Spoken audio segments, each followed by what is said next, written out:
O programa de hoje apresenta na íntegra 2 entrevistas que tratam do tema autonomia na educação. Na primeira, o professor Celso Favaretto, da Faculdade de Educação da USP, fala sobre a autonomia do professor na escola. Na segunda, Luiz Paulo Rouanet, professor de filosofia da PUC Campinas, fala sobre como a autonomia aparece na obra de Kant, especialmente no texto Resposta à Pergunta: O que é o esclarecimento?, de 1783. Inteligente, mas não se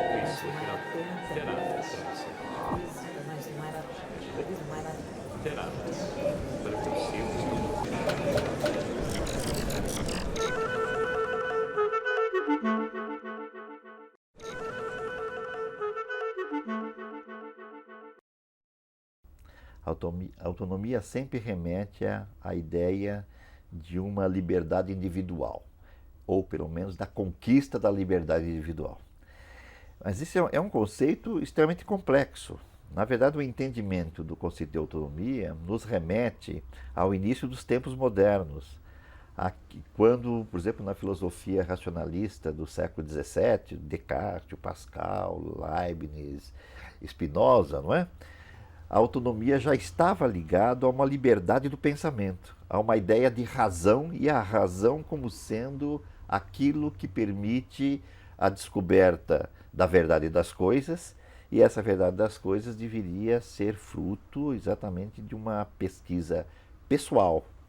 A ideia de autonomia está ligada exatamente a um compromisso da razão em buscar a verdade, e esse compromisso é tanto mais autônomo quanto mais ele está baseado nas capacidades do sujeito pensante. O sujeito pensante tem que se autonomizar. E como que o sujeito pensante se autonomiza? Pela razão, pelo bom uso da razão, pelo reto uso da razão. Toda a filosofia entre o século XVII e o século XIX insistiu nesse uso adequado da razão como condição para a autonomia do pensamento e, por consequência, a autonomia do indivíduo. É aí que o fundamento de toda a educação, de toda a pedagogia moderna, essa que surge a partir das luzes, a partir do iluminismo, a partir da Aufklärung, como se diz em alemão, ou seja, daquilo que na melhor tradução seria a partir do esclarecimento, da filosofia que esclarece, não é? É aquela em que diz que a autonomia vem pelo esclarecimento trazido pela razão. Então a educação é, antes de tudo, a educação da razão. E a educação da razão é o fundamento de qualquer autonomia, basicamente. Então, o compromisso básico de toda educação é exatamente o encontro com a autonomia através do bom uso, do uso educado da razão, e às vezes até o uso correto da razão. Aí caberia, por exemplo, à escola, a qualquer processo escolar, introduzir as crianças desde muito cedo nesses usos corretos da razão, né, como fundamento para a descoberta da autonomia pessoal, que seria a autonomia de pensamento, a autonomia de comportamento e, aos poucos, seria a autonomia ético-política também. Deve-se dizer o seguinte, que aquele que ensina, aquele que educa, deve estar antes educado. Então, quem educa o educador? Entendeu? Essa é a grande pergunta. Quem educa o educador? Supõe-se que o educador é autônomo quando ele mesmo é educado, ou pelas instâncias anteriores que o educaram, ou por uma autoeducação. Então a autonomia é o fato de que um professor não pode educar, e muito menos educar para a autonomia, se ele mesmo não for autônomo, se ele mesmo não tiver um lugar de pensamento, se ele mesmo não tiver um comportamento centrado, isto é, que tenha centrado na consciência, porque na verdade a palavra autonomia significa consciência ao mesmo tempo, quer dizer, a razão autônoma é consciência, né? Se o professor tem uma consciência centrada, ele é autônomo.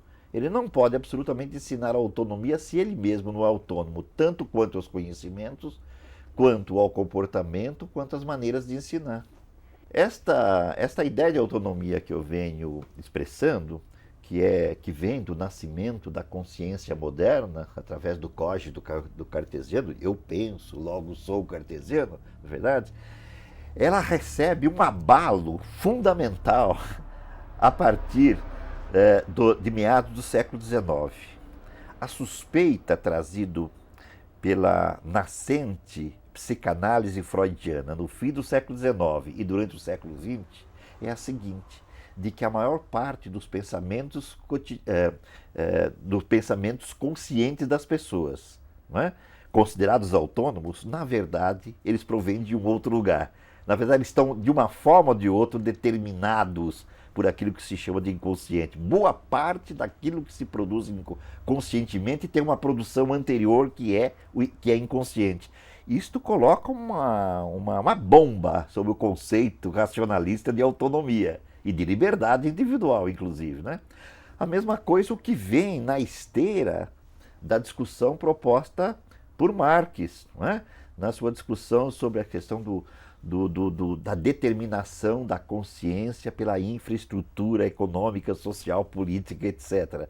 Se a consciência não é livre, como ele diz, como diziam, na verdade, os racionalistas, né? Ou o pensamento moderno em geral, se a consciência, na verdade, é determinada por várias coisas, entendeu? E se aquilo que eu penso, por exemplo, na verdade, sem que eu perceba ou percebendo, já é fruto de algumas limitações, de algumas determinações da infraestrutura econômica e social, do conflito de classes, por exemplo, da miséria, etc., etc., isso coloca também uma bomba no conceito moderno de autonomia, não é? E Nietzsche, né? Todo o pensamento nietzschiano, que vai se desenvolver de maneira muito grande no século XX, e hoje, inclusive, tem uma importância enorme, né? Coloca essa suspeita de que, na verdade, essa ideia de autonomia, que vai, digamos, de Descartes a Kant, né? Ela merece ser repensada porque não há tal autonomia, não é? Então, as limitações da autonomia são aquelas da própria vida. Quer dizer, todo o trabalho, por exemplo, educacional, ou um trabalho político, ou um trabalho social, ele se dá em situações delimitadas, em situações determinadas. A própria situação, nas suas dimensões sociopolíticas, dimensão ético-social e no comportamento das pessoas, elas já produzem exatamente determinações, produzem elementos que fazem com que tudo aquilo que se pensa, tudo aquilo que se valora, já está tudo é feito dentro de situações delimitadas.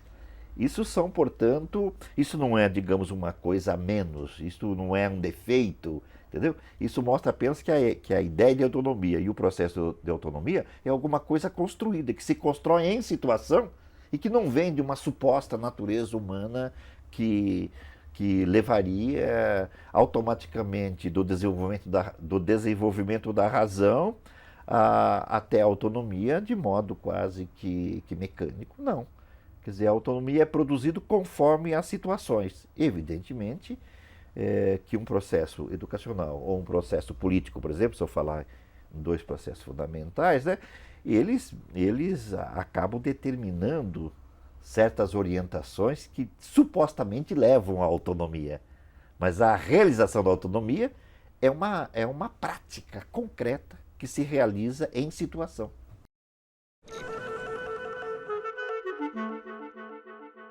O professor, ele é e não é autônomo. Ele não é autônomo enquanto um dos supostos da educação é que a educação deve levar os alunos, desde a tenra infância até a universidade, não é? Ao conhecimento e ao modo de situar-se na sociedade, produtivamente. Quer dizer, isso faz com que a sua autonomia na escolha da direção que ele vai dar à educação das crianças, dos conteúdos que ele vai desenvolver, das técnicas ou processos que ele pretende levar as crianças a desenvolverem. Isso quer dizer que isso não é autônomo no sentido de ser absolutamente livre de determinações. Em primeiro lugar, ele está circunscrito às determinações escolares. Quer dizer, isso se dá em escola, isso não se dá em qualquer lugar, isso se dá em escola. Uma escola é uma instituição, então há delimitações institucionais, de modo geral. Essas delimitações institucionais, elas de certa forma dão uma forma a uma exigência da educação das crianças, que é o fato de que, do início, as crianças não têm forma. Aos poucos, elas têm que adquirir formas. A escola tem que ser o lugar do diferente, o lugar do diverso. É o lugar onde a criança não está simplesmente repetindo os ritmos familiares, nem simplesmente repetindo os ritmos sociais. É o lugar onde ela vai experimentalmente, não é? Ela vai experimentar uma série de coisas, quer dizer, vai ter uma série de experiências, de linguagem, de conhecimentos diversos, de relações diversas, não é? E relações que, ao mesmo tempo, cortam o fluxo social comum dela e, ao mesmo tempo, potencializam para novas investidas sociais, não é?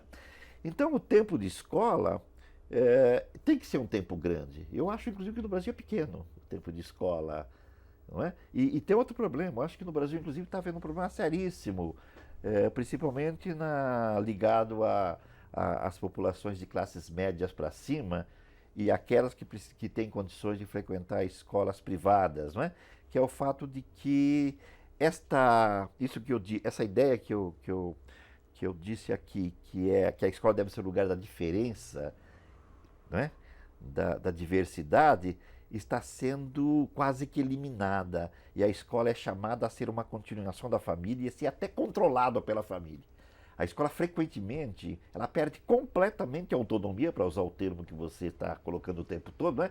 Porque ela o tempo todo quer saber o que os pais querem. Você sabe de onde vem isso, né? É uma demanda de mercado, né?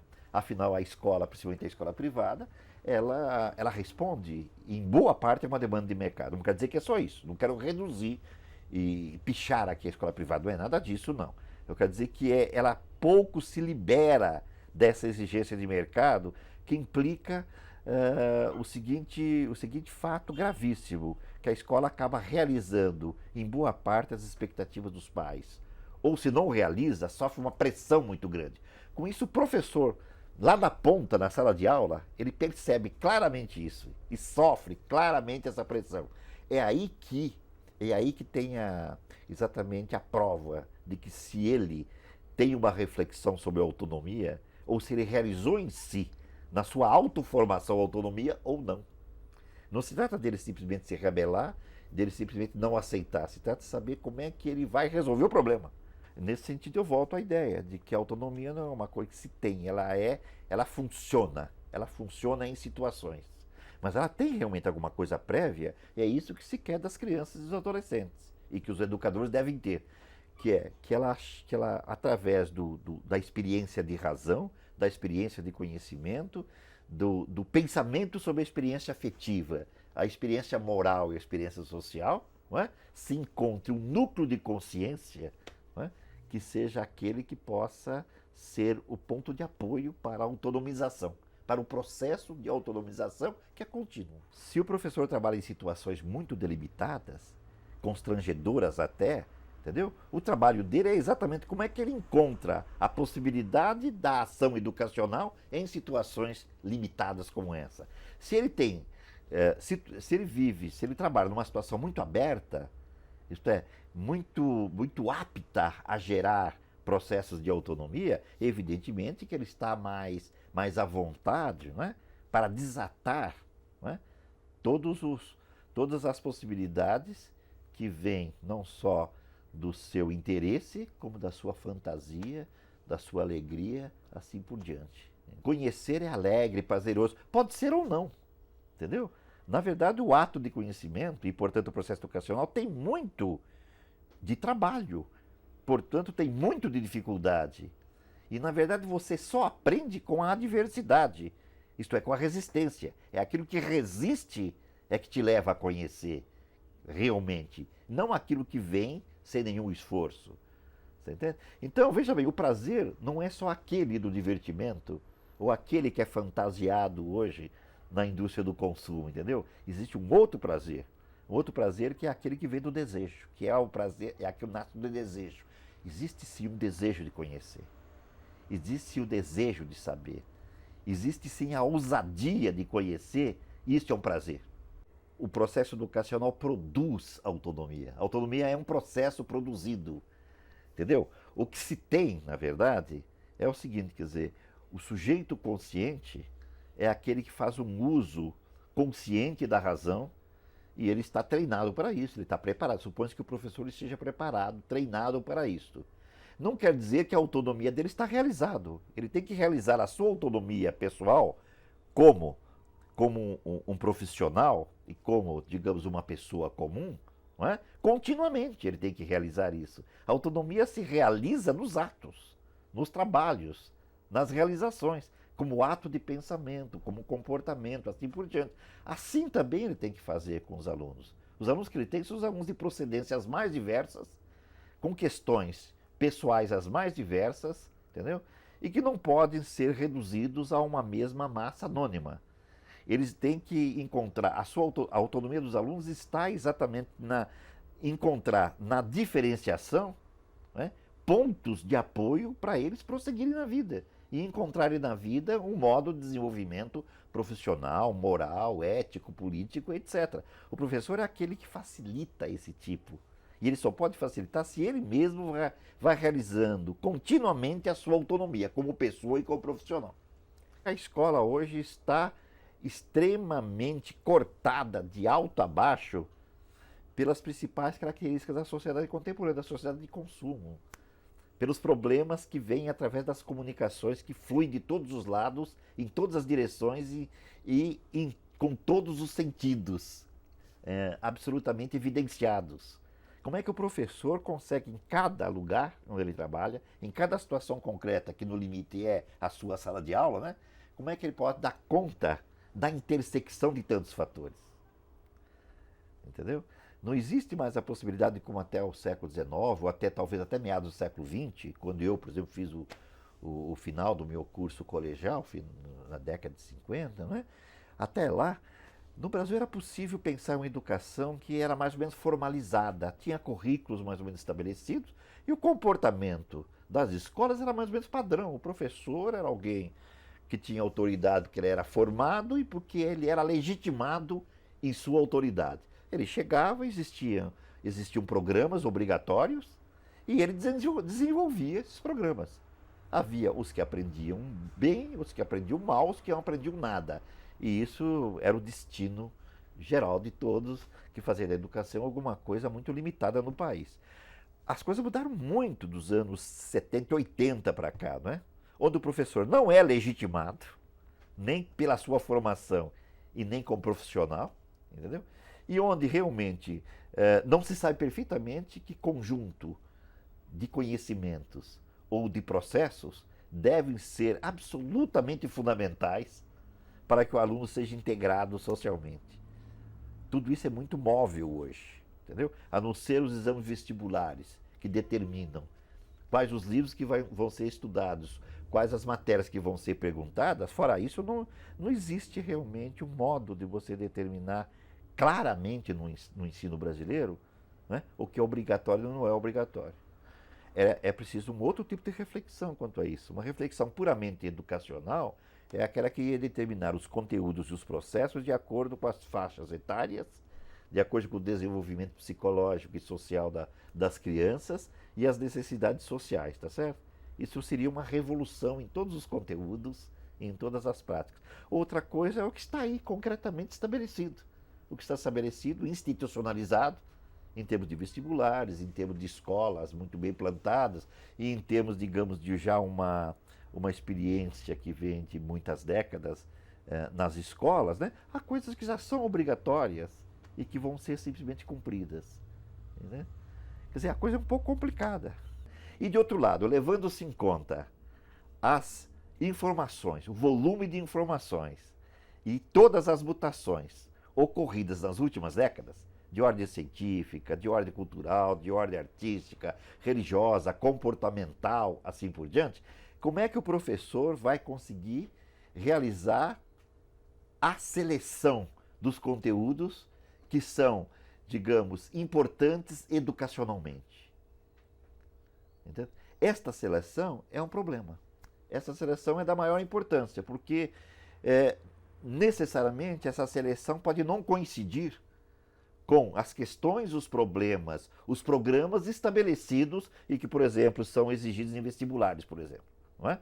Ou que são exigidos até, às vezes, em exames de seleção de profissionais os mais diversos, nas mais diversas instituições. O que é mais importante educacionalmente, às vezes está fora desses programas.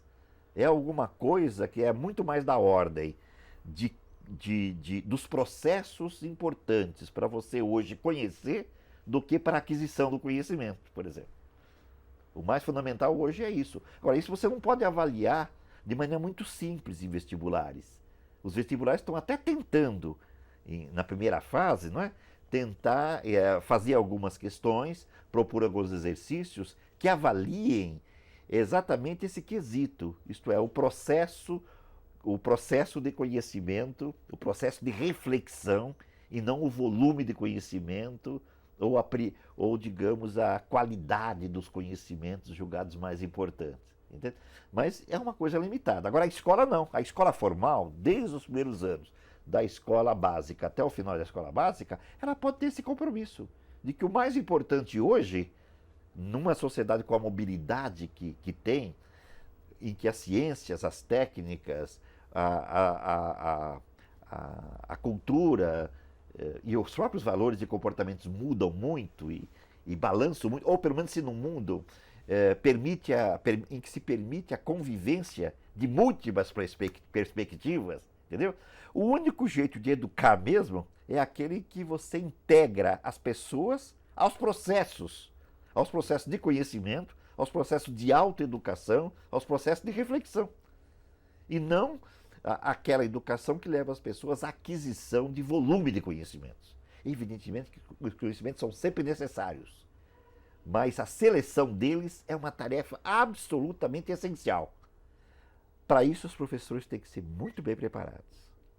E a autonomia deles está em questão nesse momento, porque aí sim eles podem ter autonomia para escolher o que rende mais em termos de processo e não em termos de aquisição de conhecimento.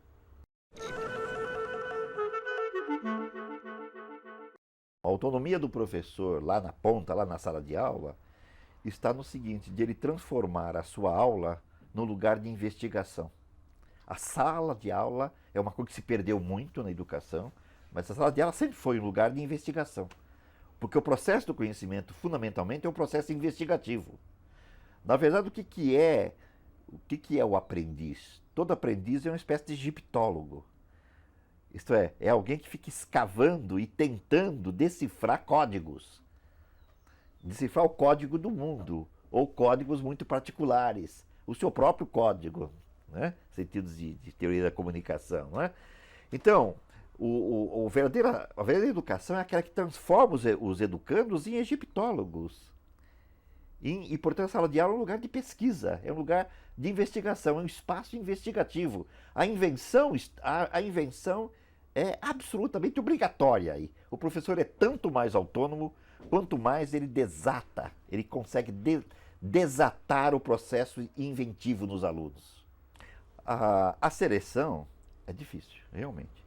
Para isso existe a escola e para isso existe o sistema escolar.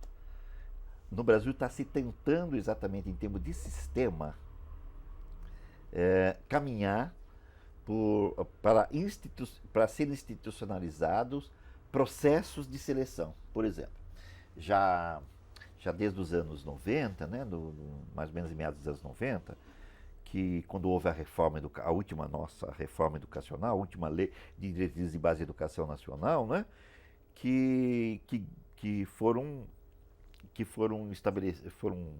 formadas várias comissões de professores para cada grupo de disciplinas ou para disciplinas individualmente, para repensar exatamente esta relação entre os conteúdos obrigatórios e os processos de pensamento articulados. Né? A partir daí vieram exatamente, em primeiro lugar, os currículos, as orientações curriculares. Já tivemos duas séries de orientações curriculares, uma na década de 90 e outra agora nos últimos anos. Né? Essas orientações curriculares são exatamente uma tentativa, né, de gerar princípios, né, e processos que levem os educadores a produzir a seleção dos conteúdos, dos conceitos, das técnicas, das metodologias, levando em conta as duas coisas. O mínimo de conhecimento obrigatório e necessário em cada ciência, em cada setor do conhecimento, mas, acima de tudo, a relação disso com os processos de conhecimento, os processos de pensamento, os processos reflexivos, não é? Os métodos e técnicas para adquirir conhecimento. Eu estou colocando em questão aqui, como fizeram já Nietzsche, Marx, Freud e muitos outros desde o final do século XIX, estou colocando em questão aqui essa suposta liberdade absoluta da razão e da consciência. Que há muito tempo que isso está devidamente criticada. Ninguém está dizendo que não existe autonomia de razão, liberdade de razão. Quer dizer que isso não é absoluto.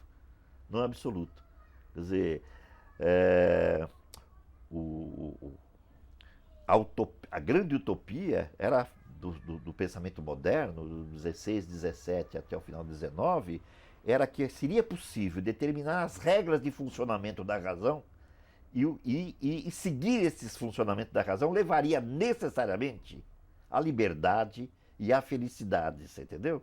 Levaria a realizar as grandes ambições humanas, tal como elas apareceram, por exemplo, na Revolução Francesa, liberdade, igualdade, fraternidade, entendeu? Essa é uma grande utopia. Na verdade, sempre se percebeu, não é, que as exigências de razão eram necessárias, mas não suficientes para isso, entendeu? Porque existem os processos sociais e existem os comportamentos individuais. E as motivações, tanto dos comportamentos individuais como dos processos sociais, não são, às vezes, conscientes. São motivações de outra ordem. São motivações que são determinadas, pensando numa linha bem a partir do Marx, né? Ou inconscientes, pensando numa linha que passa para o Nietzsche, para o Freud, etc. Então, a questão da autonomia, ela existe autonomia, evidentemente, mas ela existe sempre em situação. Ela é uma formação e é um comportamento simultaneamente. Ou seja, ela é uma conquista.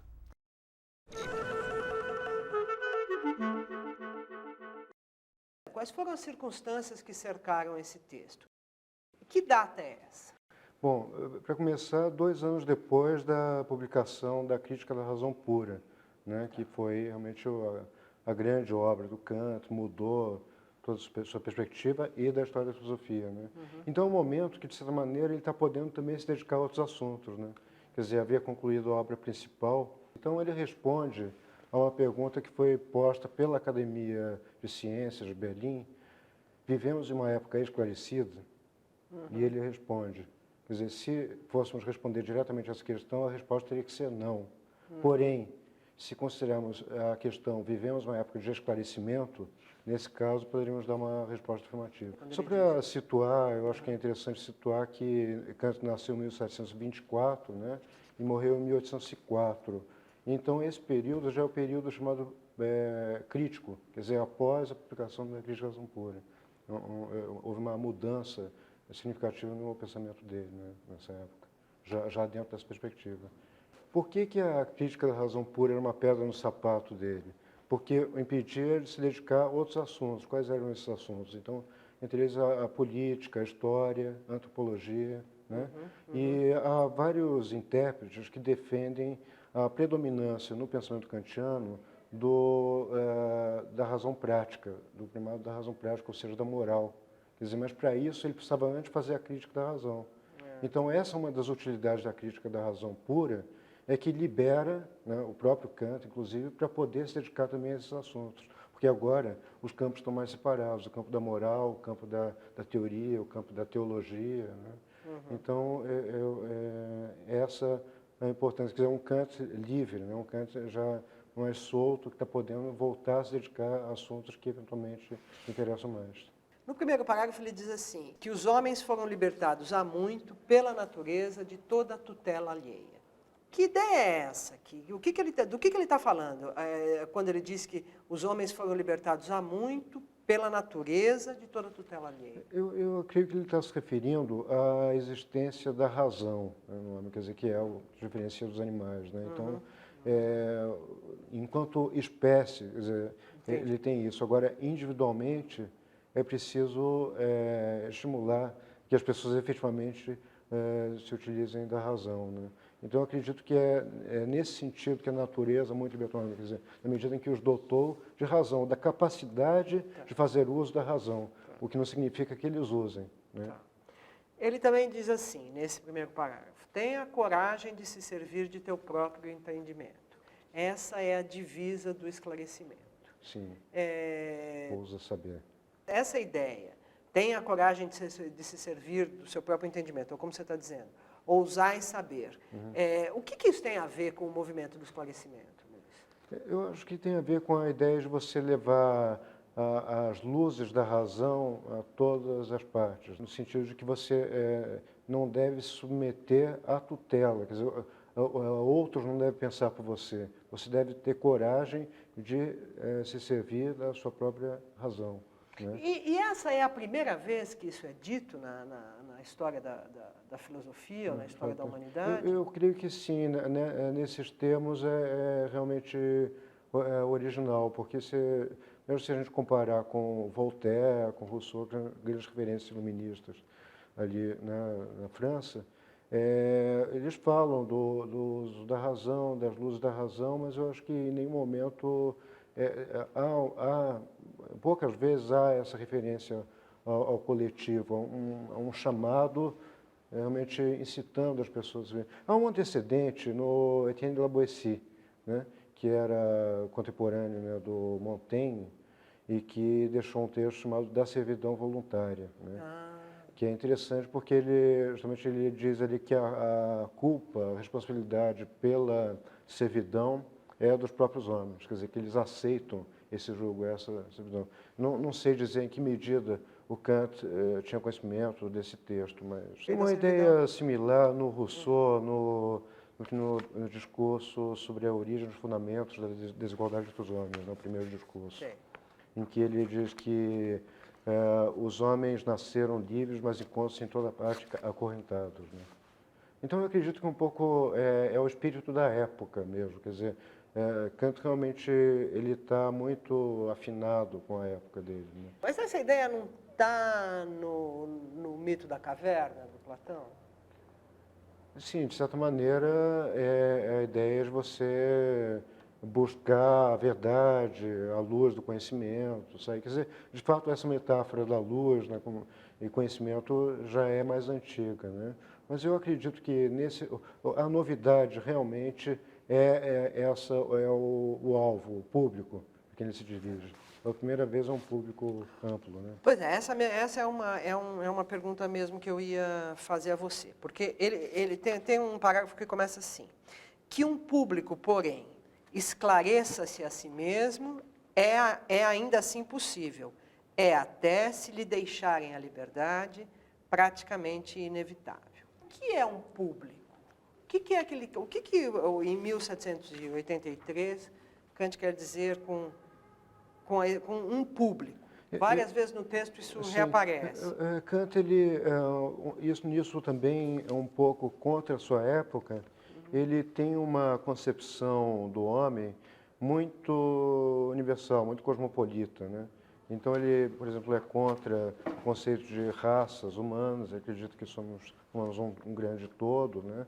Sem divisão, as diferenças não chegam a justificar a divisão em raças, né, segundo ele, contrariamente a outros autores da época, que serão bastante deterministas, falando da influência do clima sobre o caráter. Né. Isso vai ao encontro da ideia da liberdade de expressão mesmo, quer dizer, digamos assim, é evidente que precisamos obedecer às leis, aos governos, mas assim tem que ser garantida a liberdade de expressão, porque, de certa maneira, é a liberdade de expressão que vai também sinalizar para o governante o caminho que ele deve seguir. Quer dizer, se o governante impede isso, ele não tem também como se aperfeiçoar. Né? Então, é preciso que seja deixada essa liberdade ao público. E também aí vai uma ideia também iluminista, mas também racionalista, no sentido de que ou como até mesmo você falou em relação a Platão, quer dizer, essa ideia do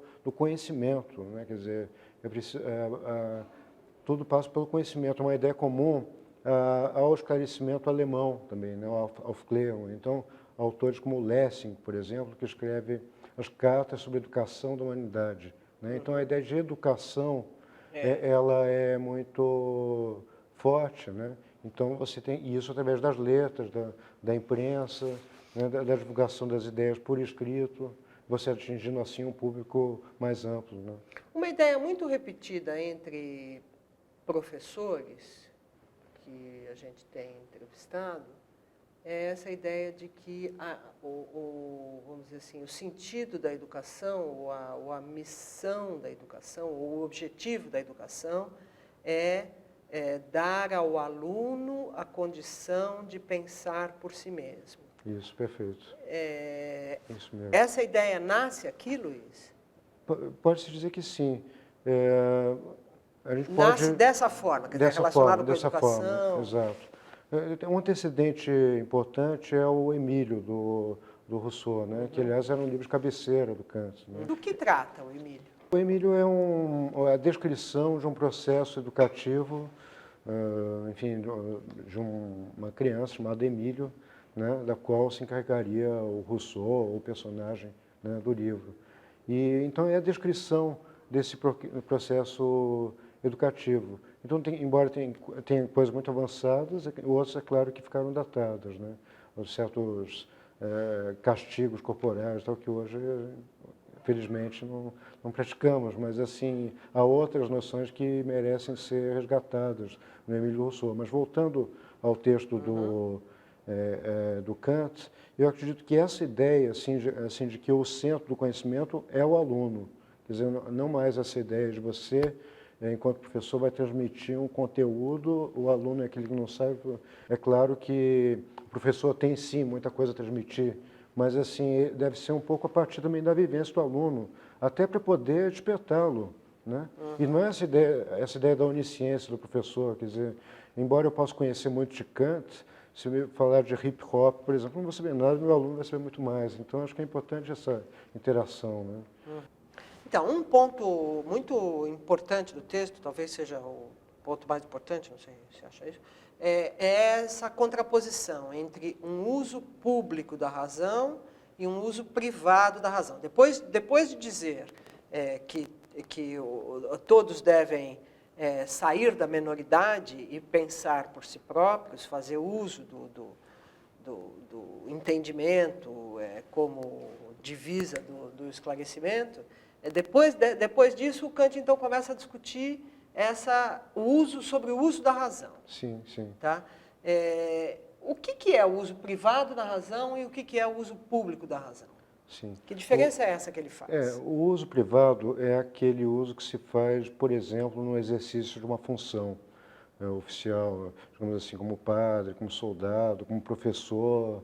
Quer dizer, você não pode simplesmente sair falando mal da instituição para qual você trabalha, né? Você também não pode respeitar certas diretrizes e tal, na medida que você está exercendo um cargo oficial.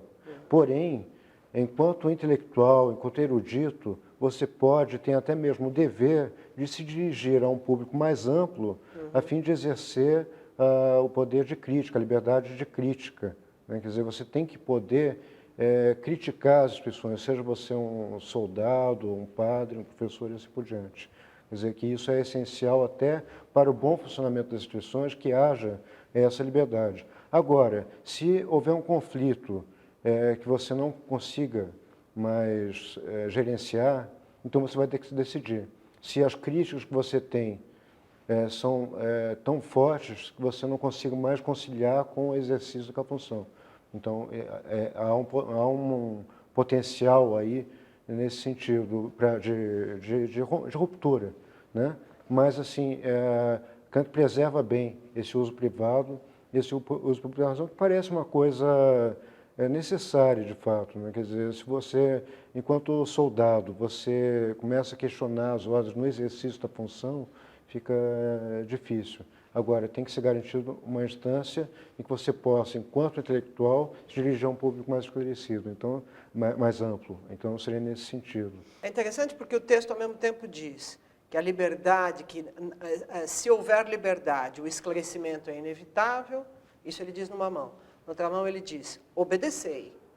E ele diz, vamos dizer, esse obedecei dele é muito sincero, né? Está apoiado Sim. No que ele está dizendo no texto. Sim, essa ideia de que deve haver leis, quer dizer, digamos assim, que ele diz em outro texto, na ideia de uma história universal de um ponto de vista cosmopolita, que é de 1 ou 2 anos depois, 1785, ele diz que o homem é um animal que necessita de um senhor, que foi uma frase que causou muita polêmica e tal, mas o que ele quer dizer com isso? O homem é dotado de instinto e de razão. Nele deveria predominar a razão, mas não há nenhuma garantia de que isso aconteça. Então, é preciso que haja um senhor, que haja leis, que haja polícia, para que garanta minimamente esse cumprimento. Uma coisa que vai nesse mesmo sentido é a ideia que está contida no texto, de que há uma liberdade cujo exercício faz avançar o esclarecimento e há uma liberdade cuja limitação não entrava o esclarecimento, né? Exato. A liberdade que faz avançar o esclarecimento enfim, essa é a liberdade, o uso público da razão. Exato. Uma liberdade que entravaria o esclarecimento seria uma liberdade sem freios, em que não haveria respeito às leis, às instituições, e isso seria realmente perigoso do ponto de vista de Kant. É uma posição legalista. Kant é um dos antecessores assim, vai influenciar muito, por exemplo, Hans Kelsen, da teoria pura do direito, né? Ele escreve Metafísica dos Costumes, que é composta de 2 partes, doutrina Kant do direito ou Kelsen? ou Kant. O Kant. A primeira parte, doutrina do direito, a segunda parte, doutrina das virtudes. Até nessa ordem, porque uma vir primeiro, outra depois, isso é indicativo de que há uma certa precedência no Kant do direito, né? Porque o homem ele tem uma inclinação para o mal. Isso em outro texto, quer dizer, eu faço dos instintos no homem, quer dizer, seriam muito fortes, então isso haveria uma inclinação para o mal, né, do ponto de vista aí individual. Né? Nesse sentido, ele diz lá no fundo do texto, no fim do texto, que é essencial que o soberano tenha a força, né, para coibir, de alguma maneira, a sociedade. Deve ser nessa direção. É um pouco na linha dos filósofos contratualistas, né, especialmente Hobbes, né? Embora o Kant não se afine totalmente com Hobbes, num texto dele ele chega a dar um subtítulo contra Hobbes. No entanto, eu acho que essa ideia de que tem que haver um soberano, um governo que mantenha o público em obediência, isso parece presente, né? Isso está muito presente. Luiz, por que esse texto é tão famoso? Ele é um texto que tem 350 anos, quase, 330 anos. Exato. Segundo o Michel Foucault, esse foi o primeiro texto a se dirigir diretamente a um público, né, a um coletivo, né? Normalmente os autores se dirigiam a um leitor individual, né? Então isso já é uma característica interessante, né? Kant ele mostra com isso que ele está em sintonia com a época dele, porque é uma época pré-Revolução Francesa, né, quer dizer, antecede 6 anos a Revolução Francesa, mas já é uma época de fermentação, né, tanto que a própria palavra revolução ela é citada no texto, né, quer dizer, embora Kant diga que uma revolução não seria suficiente para mudar, digamos assim, a estrutura da sociedade, porque é preciso mudar também as mentalidades, né? Ou a mentalidade. Se não mudar a mentalidade, não adianta. Né? Que, aliás, é uma posição que ele compartilhava com Rousseau. Rousseau também tinha uma visão nesse sentido. Apesar de ele ser um dos grandes inspiradores da Revolução Francesa, Jean-Jacques Rousseau, no entanto, ele pessoalmente ele tinha uma série de restrições à Revolução. Ele achava que não bastaria, ele temia também as consequências, os banhos de sangue que poderiam decorrer de uma revolução. Né? Onde está a atualidade desse texto? Por que esse texto, enfim, por que ele permanece? Né? Sim, porque ele se dirige a um público e eu acredito a cada geração, porque na medida que ele fala ousar saber e também tem coragem de sair da minoridade, né? Quer dizer, alcançar a maioridade. Então, nesse sentido, ele está constantemente se dirigindo aí às gerações que surgem. Quer dizer, essa ideia de sacudir o jugo da tutela, pensar por si mesmo. Particularmente, ele fala para as mulheres, né? Quer dizer, boa parte, ou grande parte das mulheres ainda se encontra hoje numa situação de tutela, tal, pela qual elas mesmas, em parte, são responsáveis. Quer dizer, todos os menores são, em parte, responsáveis por essa tutela, né? Então, tem um potencial, de fato, revolucionário. Ao mesmo tempo que há um respeito pela noção de ordem, de lei. Mas os governantes, no século XVIII, acreditavam com Kant que a liberdade de expressão não os ameaçava? Existia alguma coisa como hoje nós pensamos a liberdade de expressão? De fato, houve. Os reis esclarecidos, assim, não foi só um mito, né? Catarina da Rússia, o próprio Frederico. Frederico II, que é citado diretamente no texto Exato. como alguém esclarecido. Exato. Já o Frederico III, que foi sucessor também não foi esclarecido, tanto que chegou a censurar as escritos do Kant. Quer dizer, daí a esperança genuína do Kant de que, com o Frederico II, isso seria possível. Daí a resposta dele. Isso. Vivemos uma época de esclarecimento. Mas, ao mesmo tempo, o texto, pelo menos 2 vezes, fala disso, que é da natureza humana se dirigir ao esclarecimento e é do humano pensar livremente. Quer dizer, mas você está dizendo que ele tinha ao mesmo tempo ele tinha uma posição em relação aos seres humanos não idealista. Exato. Eu acho que dá para fazer uma comparação entre o Rousseau e Kant nesse sentido, que eu acho que ajuda a entender. O Rousseau, pode-se dizer que ele era um otimista do ponto de vista antropológico, quer dizer, do homem individual, o bom selvagem, tudo isso, mas a natureza a civilização corrompe. Então, do ponto de vista da espécie, Rousseau é pessimista. Então, ele é um otimista do ponto de vista antropológico e um pessimista do ponto de vista coletivo da espécie. Kant é o contrário. Ele é um pessimista do ponto de vista antropológico, individual, quer dizer, o homem tem uma inclinação para o mal, porém, é possível vislumbrar uma esperança do ponto de vista coletivo, do ponto de vista da espécie, né, de uma humanidade no futuro. Porque é da sua natureza. Dá para se falar num progresso relativo da humanidade. Então, que há certos marcos, ele vai dizer isso no texto posterior à Revolução Francesa, o conflito das faculdades, que há certos marcos que permitem acreditar num progresso relativo da humanidade. Um desses marcos será a Revolução Francesa, porque ela mostra a capacidade que tem um povo, por seu próprio esforço, em sacudir o jugo da tirania, né? Então, mostra que o homem pode ir além. E isso é uma lembrança, um marco, no sentido de que suscita um entusiasmo em relação ao futuro da humanidade. Pode-se acreditar uma esperança de um progresso relativo da humanidade. Ele não era ingênuo, ele também ele não vai dizer que a humanidade caminha para o progresso, não. Em termos absolutos, não. Mas pode-se falar um progresso relativo da humanidade.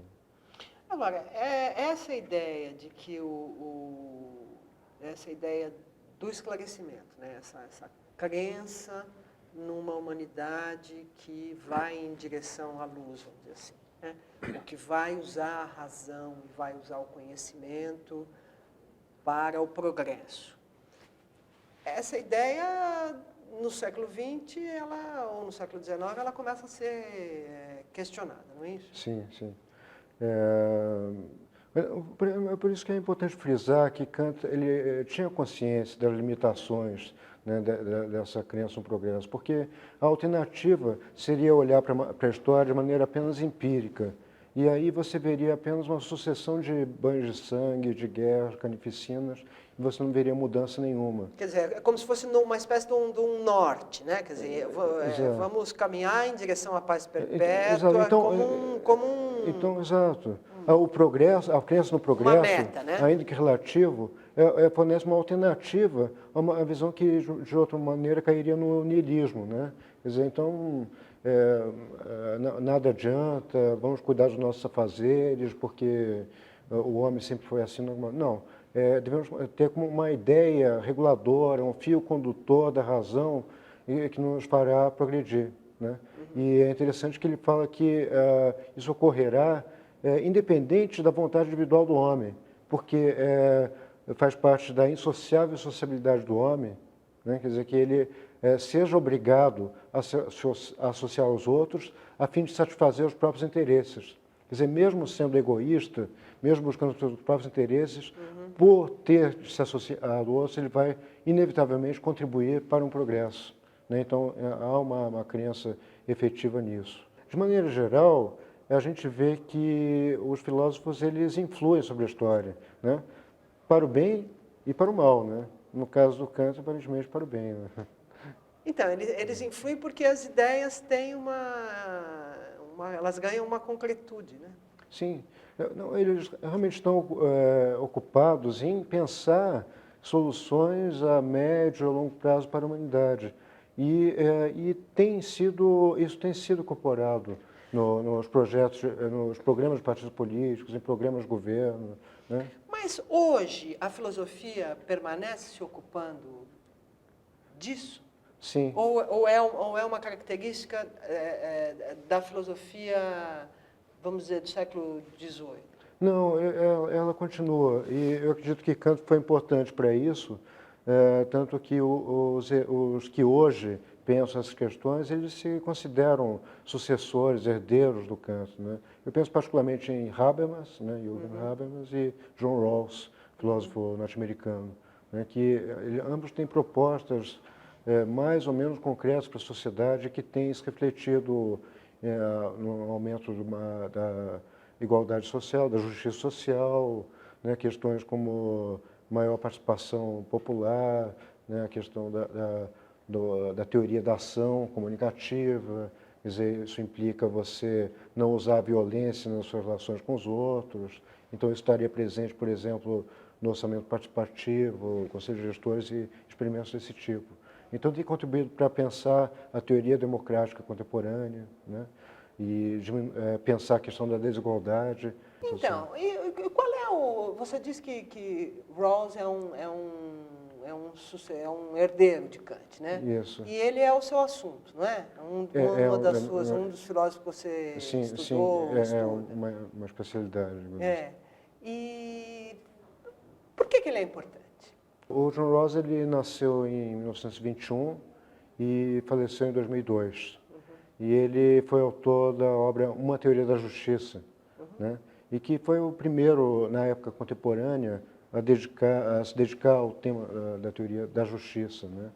E ele apresentou uma proposta concreta, quer dizer, partindo de bases teóricas, contratualistas, Kant, inclusive, ele formulou uma proposta para a nossa época, em que ele disse: meu objetivo é político, não metafísico, né? Então, a ideia de alcançar um consenso por sobreposição e pensar a questão da justiça social nas nossas sociedades. E o que é um consenso por sobreposição? Consenso por sobreposição seria um consenso que passa por cima das diferenças específicas relativas a doutrinas gerais, né? Uma corrente ou outra, diferenças que impediriam um acordo. Então, vamos abrir mão dessas muito específicas para ver se a gente consegue chegar efetivamente ao consenso em torno de coisas menores. Digamos assim, definir um núcleo mínimo de direitos humanos, em torno do quais podemos concordar, o que é uma sociedade injusta, o que poderíamos fazer para torná-las menos injustas. Quer dizer, então, ele acredita que a teoria que ele apresenta, ela teria condições de reunir esse consenso. E por que você diz que ele é um herdeiro de Kant? Primeiro, essa motivação moral, prática, né, que é a disciplinaridade prática, né, no sentido de que o Kant disse certa vez que ele não se consideraria mais importante do que o mais humilde faxineiro, a não ser pelo fato de que ele acha que pode dar uma contribuição maior escrevendo do que varrendo as ruas. Então, isso mostra um pouco a postura, né? E Rawls, da mesma maneira, quer dizer, o filósofo político é entre outros, o cientista político, economista e tal, que pode contribuir para a melhoria da sociedade. E por que ele opõe o que ele faz, nessa frase que você citou do Rawls há pouco, à metafísica? O que é a metafísica? Sim, a metafísica seria você continuar discutindo sobre a questão dos fundamentos, buscando uma verdade última, enquanto não se chegar à verdade, definição do que é justiça, do que é igualdade, então não se pode seguir em frente. Não, eu não estou preocupado em chegar aos fundamentos últimos. Se essa ideia for aceita, para mim está bom. Quer dizer, ele não quer uma aceitação última, epistemológica, não. Se for aceita, já está bom para mim. Então, muito pragmático nesse sentido, muito despojado. E aqui filósofos, que filósofos estão nessa categoria metafísicos? Eu creio Com que quem que ele está dialogando? Sim, né? eu creio que ele, aí foi uma polêmica que ele teve com o Habermas, né? Embora o Habermas também tenha preocupações práticas, em determinado momento o Habermas cobrava do Rawls uma fundamentação epistemológica, lógica maior, que ele disse que o Rawls confundia a aceitação com a aceitabilidade, né? Em resposta a isso, o Rawls diria, não, eu não estou, de fato, querendo uma aceitabilidade última. Se for aceito, está ótimo, né? Então, isso contrapõe todo, mas isso não quer dizer que Habermas seja metafísico, né? O que ele está querendo enfatizar é que a preocupação principal dele não é metafísica, mas é política, é prática, né? Se você fosse destacar uma única coisa no texto do Kant, a mais atual, qual você acha que é? Tenha coragem de te servir do teu próprio entendimento. Para você. Inteligente, não é assim? Não te conheço, terá para você. Terá. Para você.